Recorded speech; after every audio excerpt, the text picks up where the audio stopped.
What's up everybody? Today we're going to be tying an ultra realistic leech pattern that fish cannot help but bite. So for this jig I'm using a 1/16 ounce round jig head. I powder painted it with a coat of black and then I put a coat of Barlow's brown and orange vein powder paint. Then I heated it up so there's some holes in that and you can see the black through it. It just gives it a really cool mottled look.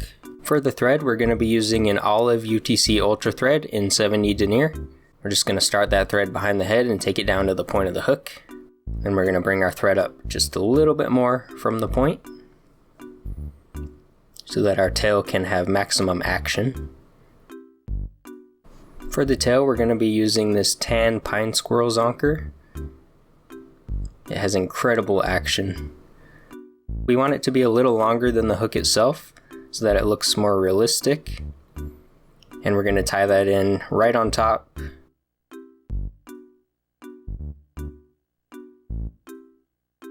Tie it down real tight. Make sure the height of that zonker sits right on top. And for the body, we're going to use this chenille blend. It's a synthetic and possum blend. We're going to grab a clump of that and stack the fibers by pulling them apart and putting them back together over and over until they form a nice straight line, kind of like this. Okay, and we're going to set that aside, and now we're going to create a dubbing loop by pulling about 6 inches of thread with our finger and doubling it up and then tying that back. Then bring our thread back up to the head. Now we're going to feed that dubbing into the dubbing loop we just made, and we're going to distribute it so that we have a nice layer that covers the full length of that loop. We want it to be as consistent as we can. And now we're going to twist it up. It doesn't matter which way you twist. Just make sure you twist it a lot so that it looks more like a little rope than just a big clump of dubbing. And once you've twisted that up a bunch, you can start winding that onto the body. We want to make sure we don't trap any fibers, so try not to cross over what you've already done. We just want to do a nice consistent body. Bring that right up to the head and tie off that dubbing loop. If you need to add more dubbing, you can, but this is what it should look like.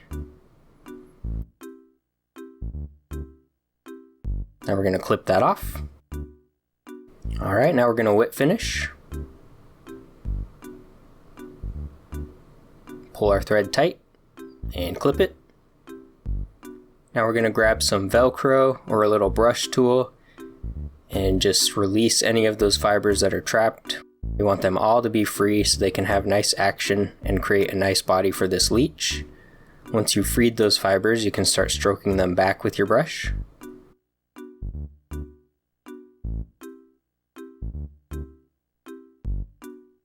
There we go, that's what you want. And you can see it looks super buggy right now, but we're going to get it wet and we'll show you what it looks like in the water. So look at that. You can see it has a nice plump upper body near the head, just like a normal leech, and it tapers down to that thin tail. This thing has amazing action, as you can see that tail movement. And the body just traps that water, gives it an amazing profile that fish love. Thank you so much for watching. If you enjoyed this video, please make sure to like and subscribe and consider becoming a channel member today. We'll see you next time.